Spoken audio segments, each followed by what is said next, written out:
Welcome back to the Movie Man. Today I will show you a 2010 action drama crime thriller film, The American. Spoilers ahead. Watch out, and take care. In the snowy hills of Sweden, former assassin Jack is spending time with his girlfriend Ingrid while trying to keep his old life behind, which Ingrid doesn't know about. One morning, they go out for a walk and find footprints in the snow. Ingrid thinks it may be hunters, but Jack knows better and gets suspicious, so he drags Ingrid into a hiding spot just in time before someone begins shooting at them from the woods. Jack shocks Ingrid by revealing he has a gun and uses it to kill the attacker with one accurate shot. The body falls in front of them and Jack begins searching it while telling Ingrid to go to the house to call the police. As soon as Ingrid turns around though, Jack kills her too because he knows his identity has been compromised. Nearby, there's a car with another assassin waiting for his partner,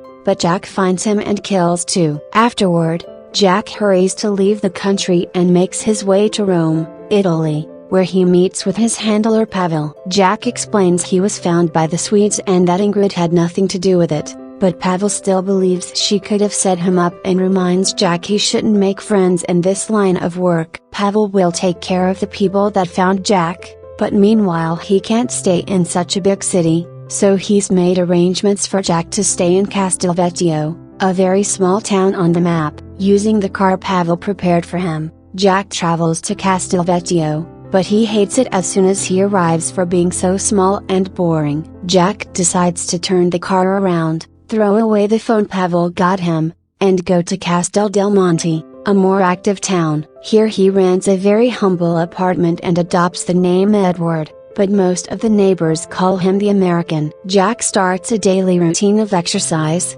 visiting the local cafe and bringing his camera to natural places because he's pretending to be a photographer. Although he's living a peaceful life now, Jack still keeps an eye out for any danger that may follow him, using binoculars to watch Castelvecchio in case anyone is looking for him. This constant alert means Jack can't help but be startled whenever the neighbor's scooter makes a gunshot-like sound. One morning, Jack's having trouble using a vending machine and is approached by Father Benedetto, who helps him out after Jack says he isn't good with machines. Benedetto asks a bunch of questions to get to know him better and invites him to drink wine at his house later. Jack tries to turn him down but Benedetto reminds him priests see everything. Afterward, Jack uses a payphone to finally call Pavel, who is furious with him for ditching the cell phone. Pavel still offers Jack a job, which would consist of making a custom fit for a fellow assassin, meaning Jack won't have to kill anyone. Jack promises to think about it. In the evening,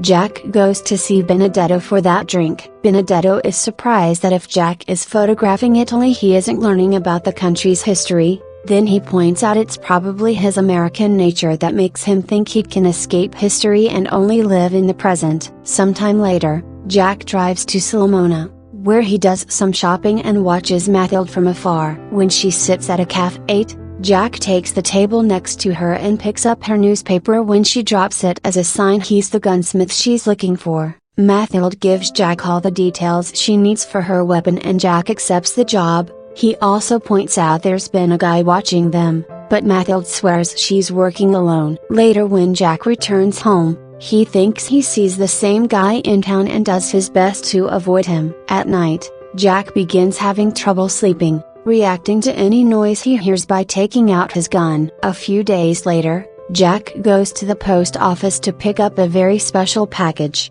It's the pieces he needs to start working on the weapon. The first half of the assembly goes well, but he's going to need some extra things to build a silencer. When night falls, he decides to visit a boarding house and meets Clara, a call girl that rocks his world. Sometime later, Jack helps Benedetto fix his car when it breaks down in the middle of the road. The priest thanks him by inviting him to dinner at his house, and Jack gets to hear Benedetto's stories about his relationship with the townspeople. He has a picture of Fabio, the local mechanic, who Benedetto worries about because he's a good man but he may be involved in some illegal things. Jack wonders if Benedetto ever wanted to be anything other than a priest, and Benedetto sarcastically wonders if Jack ever was something other than a photographer. Jack had told him he wasn't good with machines, yet he fixed Benedetto's car with ease, Not to mention he can tell Jack has more money than a journalist should make, but Jack doesn't raise to the bait. The next day,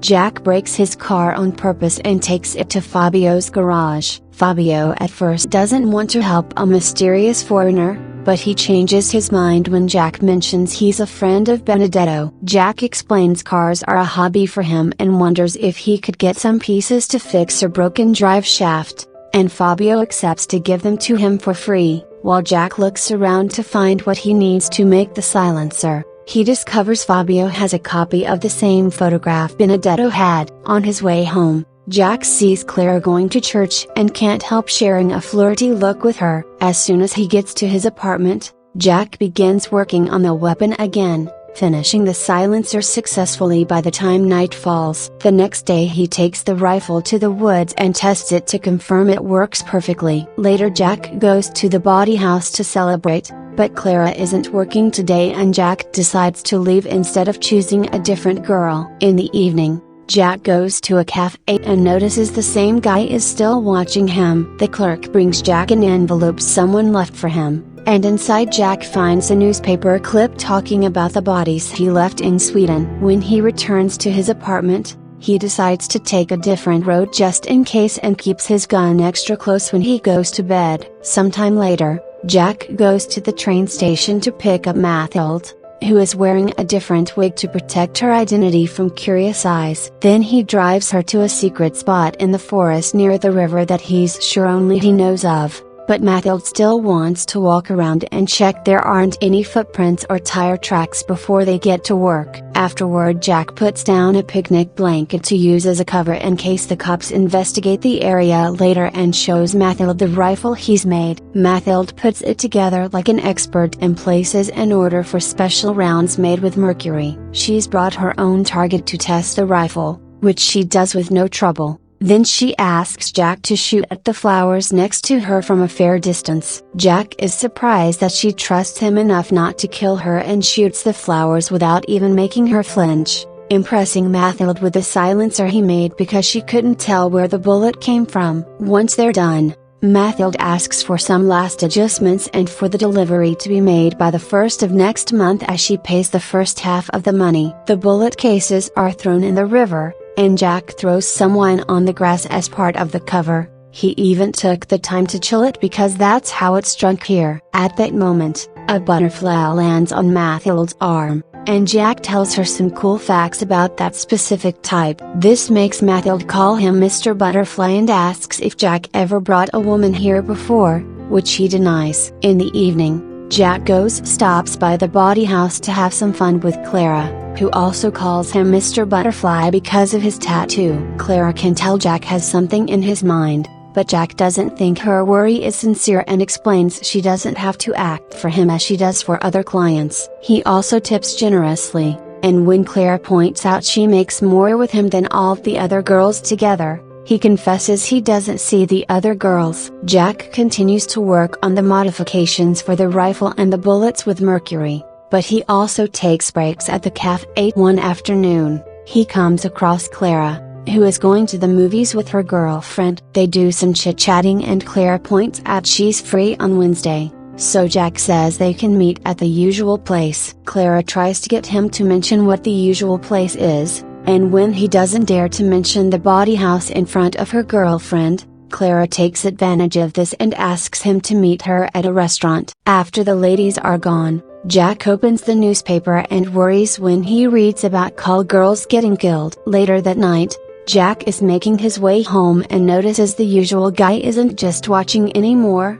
he's now actually following him. Jack hides in an alley and takes off his shoes while waiting for the guy to pass by. Then he starts following him with his gun out. His intention is to kill him, but his plan is interrupted by the sudden arrival of the neighbor on his scooter, alerting the guy of their presence. The assassin immediately reacts by shooting the driver and running away in his car, so Jack takes the keys from the body and uses the scooter to follow him. A chase begins throughout town as Jack tries to kill this man, but he keeps failing his shots. When they make it to the road outside town, Jack finally manages to hit a tire and make the car crash. Then Jack comes closer to kill him by hand and takes away his gun. Afterward, Jack calls Pavel and tells him the Swedes have found him again, but Pavel tells him to stay put and finish the job. Jack wants to know how he's been found and Pavel just responds Jack is losing his edge. That night, Jack has trouble sleeping because the guilt of killing Ingrid keeps haunting his dreams. He decides to go for a walk even if the sun is barely out and bumps into Benedetto,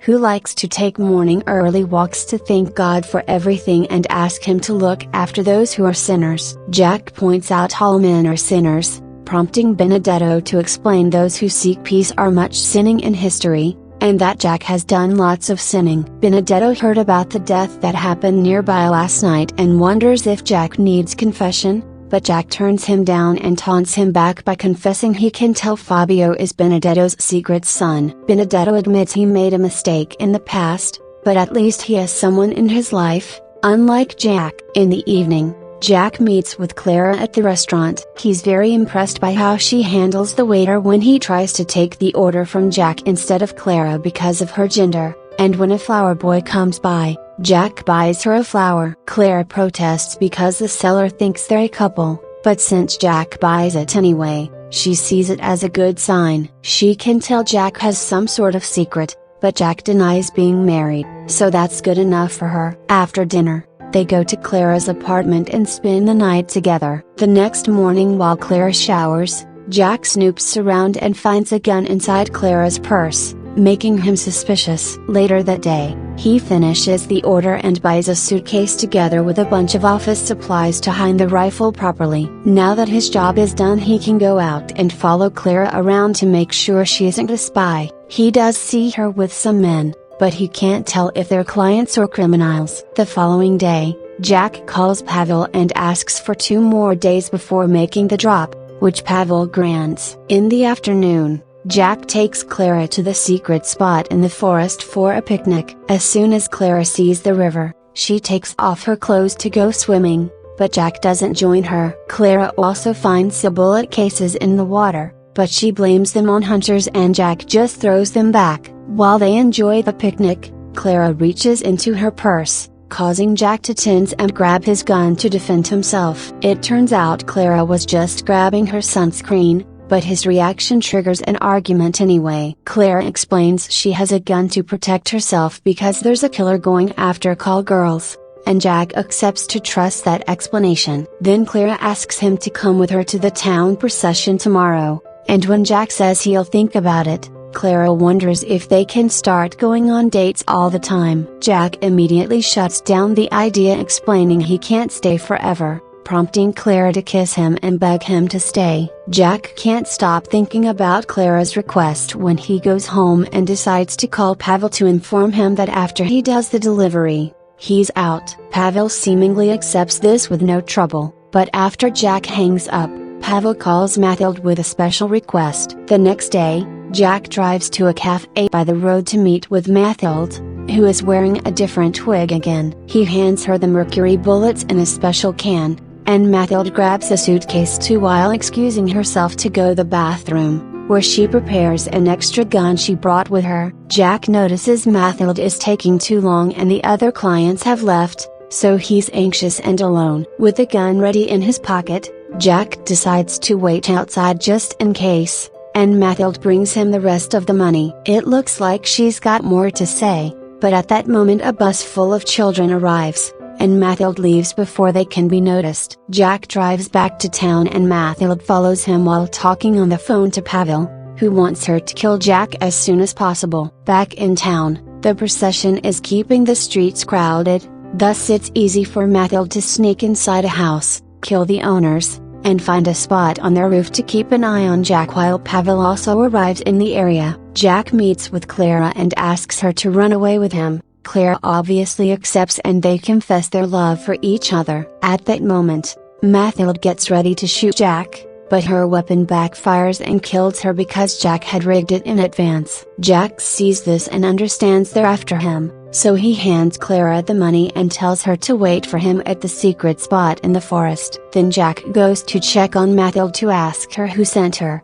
Mathilde confesses it was Pavel before she dies. Suddenly Benedetto arrives to see what's going on and Jack points his gun at him, but he's learned his lesson with Ingrid and doesn't shoot. After apologizing to the priest, Jack goes looking for Pavel, entering an empty alley on purpose so he'll be followed. Pavel falls for the bait and comes closer, but when he raises his fun, Jack turns around and shoots until he kills him. Afterward, Jack takes his car to go to the forest, but he starts feeling unwell when he realizes Pavel did hit him and now he's slowly bleeding to death. Jack still tries his best to reach the forest and sees Mathilde waiting for him, causing him to desperately reach out for her but dying before he can say goodbye. That was all of the video. I hope you enjoyed it. Click the like button and subscribe to watch more videos like this, and don't forget to turn on notifications. Thanks for watching.